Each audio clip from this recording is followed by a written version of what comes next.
Hey everybody, how's it going? Welcome back to Copper Jacket TV. Today we're going to be talking about why the IRS has the need for so many armed agents and a new bill that was just introduced to disarm the IRS. So let's get to it. Now, if you haven't done so already, please hit that subscribe button and check out the main sponsor of this channel, which is the USCCA. They'll be linked down below. With your USCCA membership, you get things like self-defense liability insurance. So if you find the need to defend yourself, whether inside of your home or outside of your home, all you have to do is call 911 and then call the number on the back of your USCCA card. They will send out a lawyer to defend you, and they will take care of you through the entire process. It is the best peace of mind that you can have. So the bill that we're going to be talking about today, which disarms the IRS, is going to be H.R. 8762. Now, we're going to get more into that bill and exactly what it does. But first, I want to give you guys a brief history as to why the IRS would even have firearms at all. It doesn't seem like one of those agencies that would have firearms. But if you look back in its history, the IRS took care of just about everything that the ATF did until the ATF was created in the 70s. So let's just go over a quick timeline here. Okay, so on your screen, you're looking at a timeline of the IRS from its creation moving forward to the ATF. And like I said before, the IRS used to handle pretty much everything that the ATF handles now. So until the 1970s, the IRS was doing a lot of what the ATF does. So in 1862 was the creation of the Office of Internal Revenue. So in 1862, Congress creates the Office of Internal Revenue with the Department of the Treasury specifically to collect taxes, including high lucrative tariffs on imported distilled spirits and tobacco products. So you can already see right there, alcohol and tobacco. By 1863, tax evasion and organized crime activities have become so widespread that Congress authorizes hiring 3 detectives to investigate alcohol tax evaders. Okay, so 3 detectives. That was the first time that an IRS agent was actually armed. So a year later, there was 3 total detectives. That's eventually what becomes the ATF. So the next thing up on the timeline here is going to be the National Prohibition Act. That's the 18th Amendment of 1919. So January 19th, 1919, Congress ratified the 18th Amendment, banning the manufacture, sale, and transport of alcoholic beverages. However, there were no provisional funds for anything beyond token enforcement. Now, if we move on to the 21st Amendment, which is 1933, you can see that Prohibition was repealed. Now, during the Prohibition period, it was the IRS that was basically handling all of the activities surrounding alcohol as it was made illegally in these, wet counties, wet cities, wet states is what they called them, basically.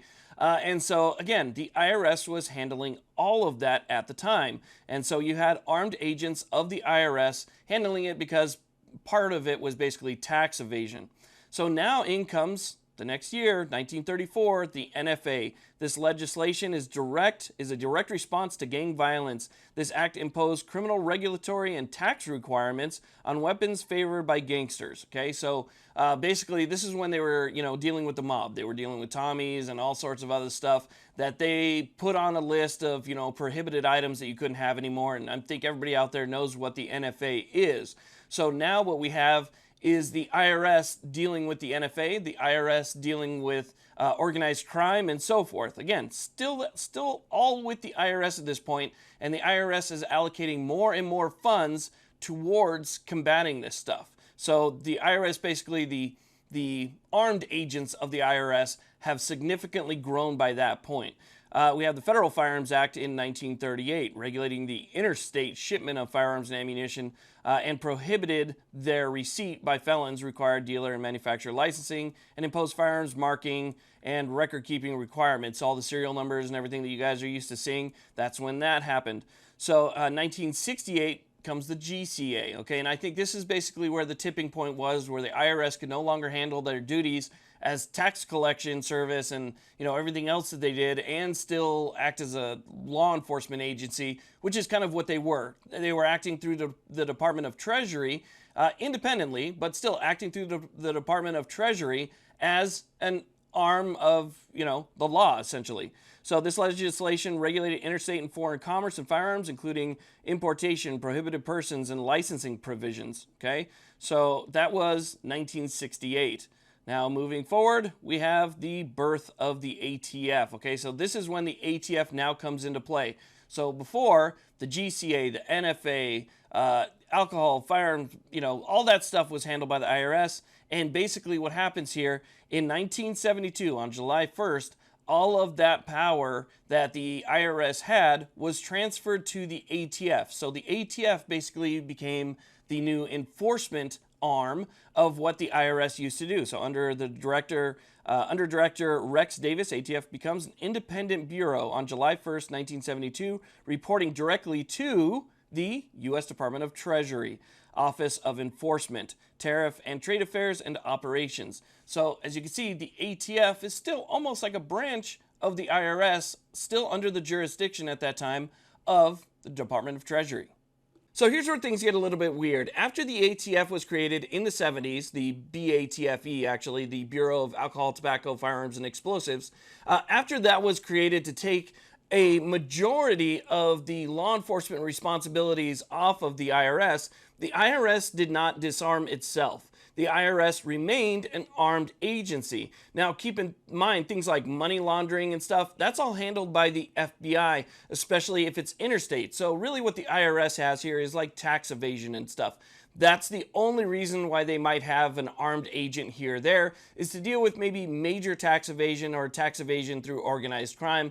Otherwise, it is handled by the FBI or the ATF. Through those two agencies, they can handle pretty much everything that the IRS was taking care of on its own prior to the creation of the ATF.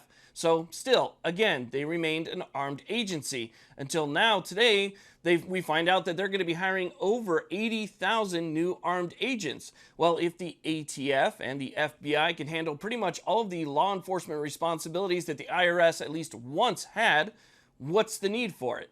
Well, the answer to that is there's none. There is no need for it. Having a small group of armed IRS agent actually does make sense. If there's organized crime, there's major, evasion or something like that, and, they need to have armed agents, a small group, that is relevant to the size of the problem makes sense. But having tens upon tens, if not hundreds of thousands of armed agents, there is no purpose. As you can see through the timeline that we talked about, the sole purpose of them having armed agents disappeared when the BATFE was created. There is no longer a need to have that many. So in comes this new bill, HR 8762. Now I want to read you some of the text from this bill, but we have to be honest with ourselves here. This is a bill that should have been introduced once the IRS failed to disarm itself. So this bill should have been introduced back in the 70s. Whether or not this bill has a chance of actually being passed, I don't know. But this is so long overdue that really it only gained traction and attention after the current administration decided that they were going to add so many new agents and people started talking about it again. So this is, again, something that should have been done 50 years ago. So Section 1, restriction on possession and use and acquisition of firearms and ammunition by the Internal Revenue Service. A, restriction on the possession and use of firearms. Any officer or employee of the IRS hired after the date of this enactment shall not be in possession of a firearm while performing official duties and shall not receive training in use of a firearm in connection with such duties. And B, prohibition on acquisition of firearms and ammunition. The Internal Revenue Service shall not, after the date of the enactment of this act, acquire any firearm or ammunition. So basically what it seeks to do is to disarm the IRS moving forward. And so basically it would stop those 80,000 or 80 plus thousand that are, looking to be hired from receiving any type of training, arms, ammunition, or anything like that, or from the Internal Revenue Service from acquiring any new stuff. So they wouldn't be able to acquire anything new. I don't see anything in the bill that actually says that they can't maintain anything that they already had. It almost seems like some of that stuff is actually grandfathered in there, like they're just stopping it moving forward, which to me wouldn't be good enough. It needs to be completely disarmed unless they want to have a different bureaucracy or a different agency that is created from the IRS that just handles some of those, smaller things that IRS agents actually have to do. So any of those law enforcement issues that have to be taken care of would be in a smaller division of the IRS, not necessarily the entire IRS. Not every agent that answers a phone, and tries to collect taxes needs to be armed. I don't see why that's even necessary. The only thing that I can see here is that you are arming the IRS for nefarious purposes. I don't see anything good. I don't see any reason why you need to have basically a small military force as a bureaucracy. I don't see why that is even necessary. So I think the bill needs to go a little bit further in making sure that the IRS does not have arms. But I hope at minimum that this bill goes through, and maybe we'll be able to get a little bit more down the road. But even though I don't think it has a super high chance, I would like to see some movement here on 8762 to disarm the IRS, because as you can see again from that history, from that timeline, there is no longer a need to have that many armed agents at the IRS unless you're up to no good. That's the way that I see it there, and that's my opinion on it. So I want to thank you all very much for watching. I really do appreciate it. Please like, subscribe. You guys have a great day.